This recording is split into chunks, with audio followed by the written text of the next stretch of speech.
पहला प्रश्न है दोस्तों, संविधान के निम्नांकित में से किस प्रावधान के अंतर्गत भारतीय संसद को नया राज्य बनाने का अधिकार है? ऑप्शन है अनुच्छेद 1, अनुच्छेद 2, अनुच्छेद 3 या अनुच्छेद 4। तो सही उत्तर अनुच्छेद 3 याद रखिएगा।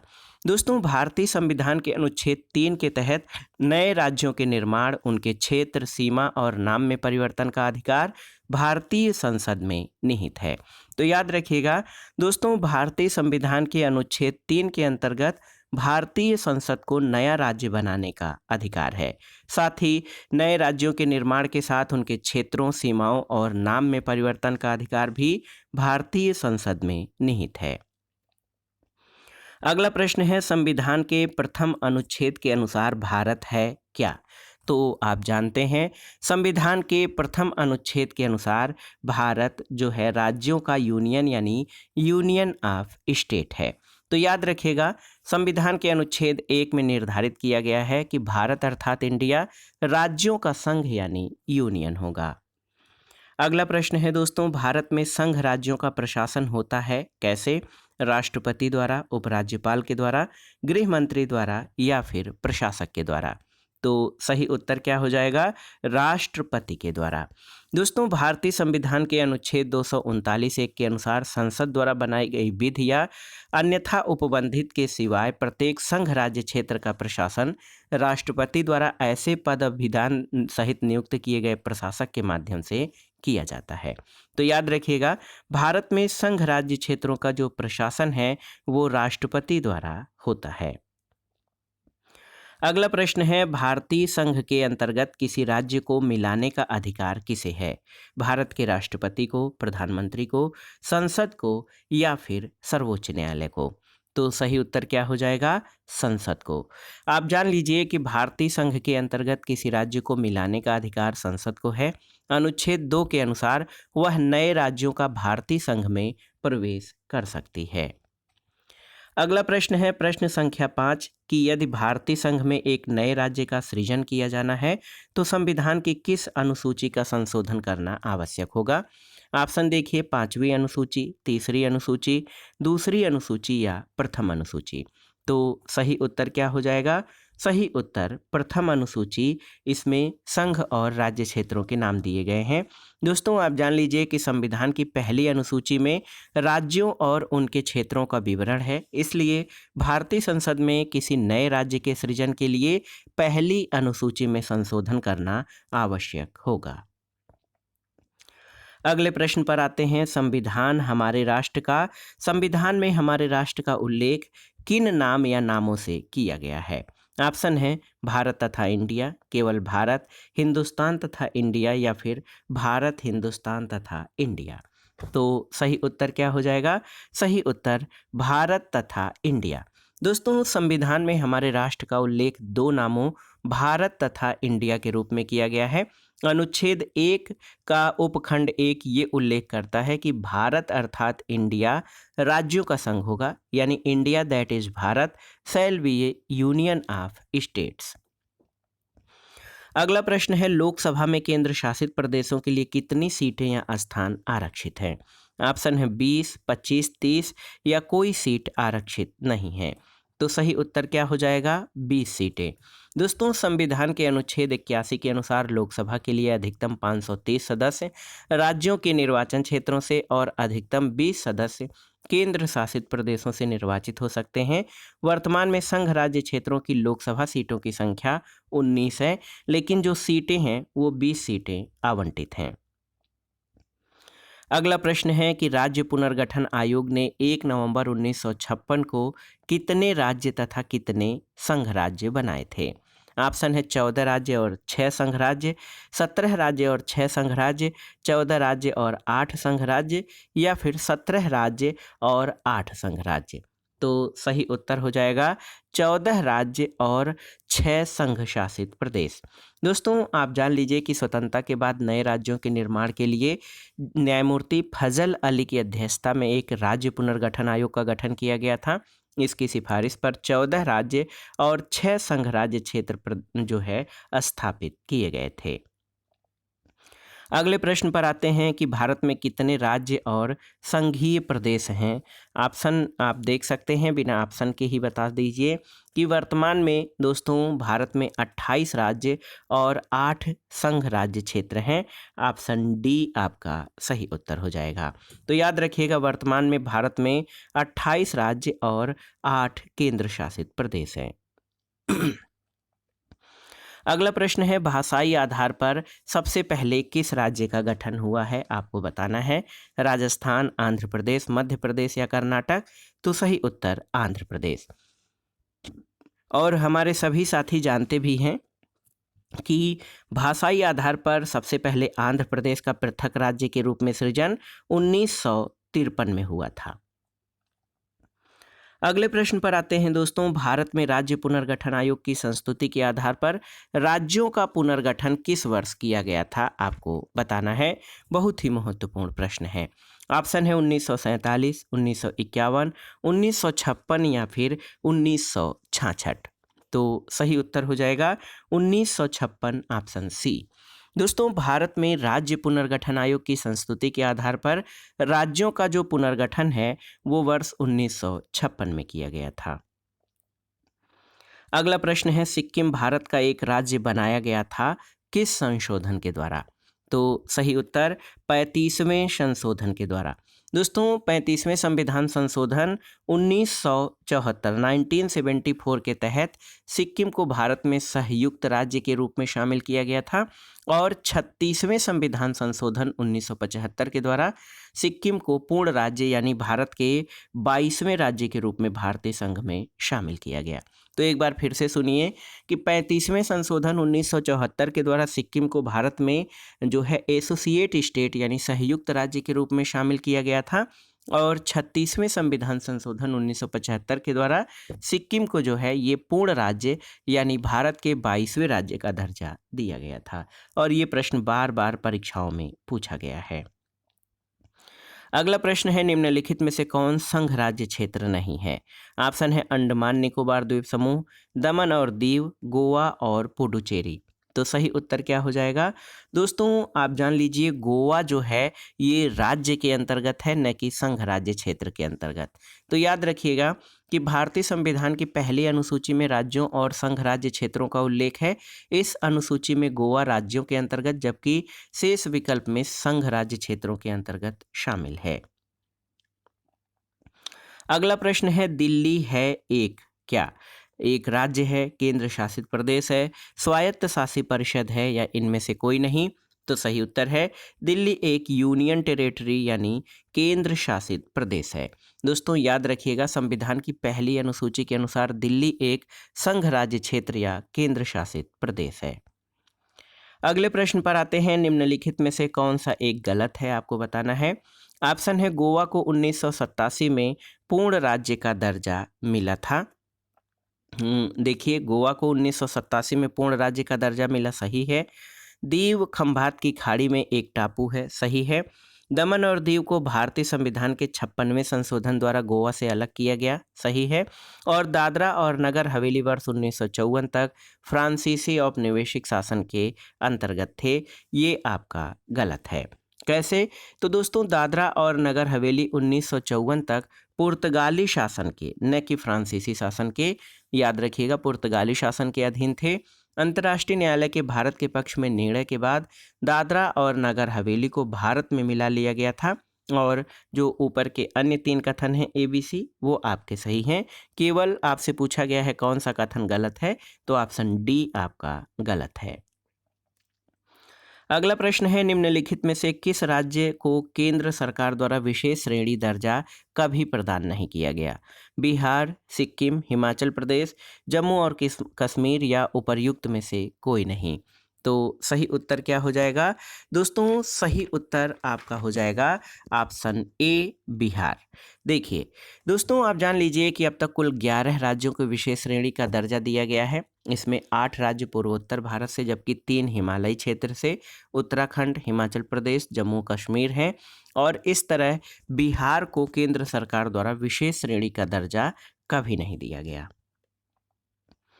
अगला प्रश्न है कि उल्फा उग्रवादी किस राज्य से संबंधित हैं, आपको बताना है। ऑप्शन है असम, उत्तर प्रदेश, पंजाब और कश्मीर। तो सही उत्तर क्या हो जाएगा? उल्फा उग्रवादी दोस्तों आप जान लीजिए असम से संबंधित हैं। और देखिए दोस्तों, उल्फा यानी ULFA उग्रवादी संगठन है। इसका पूरा नाम United liberation front of Assam है। अगला प्रश्न है PWG यानी पीपुल्स वार ग्रुप नामक आतंकवादी संगठन स्थित है कहाँ पर? त्रिपुरा में, असम में, नागालैंड में या आंध्र प्रदेश में? तो सही उत्तर आंध्र प्रदेश में। दोस्तों आप जान लीजिए पीपुल्स वार ग्रुप नामक आतंकवादी संगठन की स्थापना 22 अप्रैल 1980 को आंध्र प्रदेश में कोंडापाली सीतारमैया नामक नक्सली नेता के द्वारा की गई थी। अगला प्रश्न है लक्काद्वीप, मिनिकोय और अमीनी दीवी द्वीप का नाम बदलकर लक्षद्वीप किस वर्ष में संसदीय अधिनियम द्वारा किया गया था? 1973 में, 1971 में, 1970 या 1972 में? तो याद रखिएगा 1973 में। दोस्तों 1973 में संसदीय अधिनियम द्वारा लक्काद्वीप, मिनिकोय और अमीन दीवी द्वीप का नाम बदलकर लक्षद्वीप किया गया था। अगला प्रश्न है निम्नलिखित में से कौन सी एक भारतीय संघ राज्य पद्धति की विशेषता नहीं है? आपको बताना है कौन सा भारतीय संघ राज्य पद्धति की विशेषता नहीं है। पहला है कि भारत में स्वतंत्र न्यायपालिका है, बिल्कुल सही है। केंद्र और राज्यों के बीच शक्तियों का स्पष्ट विभाजन किया गया है, सही है। संघबद्ध होने वाली इकाइयों को राज्यसभा में असमान प्रतिनिधित्व दिया गया है, बिल्कुल सही है। और ये संघबद्ध होने वाली इकाइयों के बीच एक सहमति का परिणाम है, ये आपका सही नहीं है। दोस्तों भारतीय संघ की स्थापना संघबद्ध होने वाली इकाइयों के बीच किसी सहमति या समझौते के द्वारा नहीं हुई है, आप जान लीजिएगा। भारतीय संघ ने राज्यों या इकाइयों को अलग होने का अधिकार नहीं दिया है। अगला प्रश्न है कि भारत में एक नया राज्य सृजित करने वाले विधेयक को पारित होना अनिवार्य है, कैसे? तो सही उत्तर नए राज्य को सृजित करने के लिए संसद में साधारण बहुमत से पारित होना पर्याप्त या अनिवार्य होता है। भारत में एक नया राज्य सृजित करने वाले विधेयक को संसद में साधारण बहुमत द्वारा पारित होना अनिवार्य है। ऑप्शन बी आपका सही उत्तर है। अगला प्रश्न कथन और कारण से संबंधित है। कथन है भारत संघ नहीं है। यहाँ पर देखिए भारत संघ नहीं है तो ये गलत हो जाएगा। कारण है किसी भी राज्य का क्षेत्र, सीमा, नाम उसकी सहमति के बिना भी परिवर्तित करने की शक्ति संघीय संसद को प्राप्त है, बिल्कुल सही। तो पहला कथन जो कह रहे हैं भारत संघ नहीं है ये गलत हो जाएगा और कारण सही है। तो ऑप्शन डी आपका सही उत्तर हो जाएगा। ए गलत किंतु आर सही है। दोस्तों आप जान लीजिए कि संविधान के अनुच्छेद 1 के अनुसार भारत राज्यों का संघ या यूनियन ऑफ स्टेट है। किसी राज्य के क्षेत्र, सीमा या नाम में परिवर्तन के लिए राज्य के विधानमंडल का विचार प्रकट करना अनुच्छेद 3 के परंतु के तहत अपेक्षित है, लेकिन इस संदर्भ में राज्य विधानमंडल के विचार संसद पर बाध्यकारी नहीं है। संसद जो है राज्यों की सहमति के बिना ऐसा कर सकती है।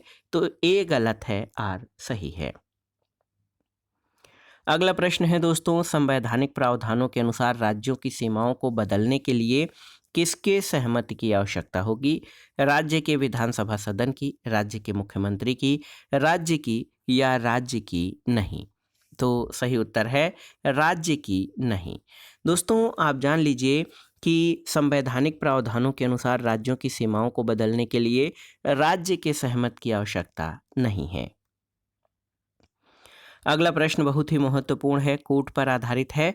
3 कथन दिए गए हैं, इन कथनों पर विचार करना है और बताना है कि कौन से कथन आपके सही हैं। पहला कथन है कि संविधान में यूनियन ऑफ स्टेट शब्द प्रयुक्त हुआ है क्योंकि भारतीय राज्यों को अलग होने का अधिकार नहीं है, बिल्कुल सही है।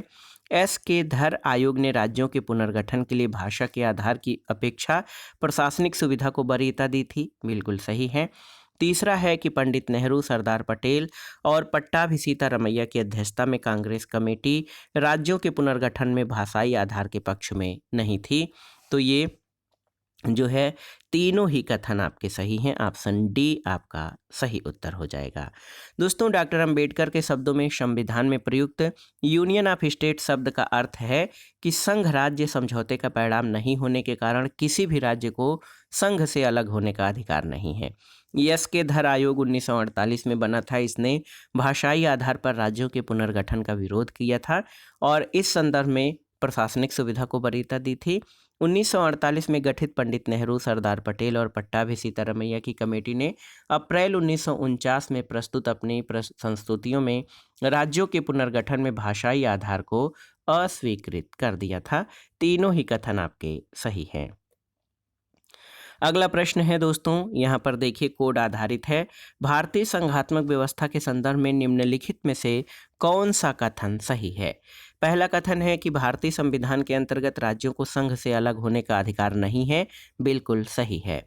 दूसरा है अलग होने की मात्र वकालत करने पर अभिव्यक्ति की स्वतंत्रता की सुरक्षा मिलेगी, ये सही नहीं है। तो केवल और केवल एक ऑप्शन ए आपका सही उत्तर है। दोस्तों आप जान लीजिए कि भारतीय संविधान के तहत राज्यों को संघ की स्थापना की गई है, राज्यों के संघ की स्थापना हुई है और इसमें राज्यों को संघ से अलग होने का अधिकार नहीं है, आप सभी जानते हैं। संविधान के अनुच्छेद 19(1) क के तहत सभी नागरिकों को वाक, अभिव्यक्ति और स्वतंत्रता का मूल अधिकार प्राप्त है, लेकिन इस अधिकार के प्रयोग पर भारत की प्रभुता, अखंडता, राज्य की सुरक्षा, विदेशी राज्यों के साथ मैत्रीपूर्ण संबंध, लोक व्यवहार, शिष्टाचार, सदाचार के हित में न्यायालय अवमानना, मानहानि अथवा अपराध उद्दीपन के संदर्भ में जो है रीजनेबल निर्बंधन यानी युक्त निर्बंधन राज्य की विधि द्वारा आरोपित कर सकता है, लेकिन भारत से अलग होने की मात्र वकालत करना भी संबंधित विधि के तहत अपराध माना जा सकता है। अगला प्रश्न है निम्नलिखित में से कौन से कथन सही हैं, आपको बताना है। दो कथन इसमें आपके दिए गए हैं। देखिए पहला है कि दोस्तों कांग्रेस के नागपुर सत्र 1920 के पश्चात प्रांतीय कांग्रेस कमेटियों का गठन भाषाई आधार पर किया गया था, बिल्कुल सही है। दूसरा है कि 1948 में कांग्रेस ने भाषाई आधार पर प्रांतों के गठन की मांग को अस्वीकार कर दिया था।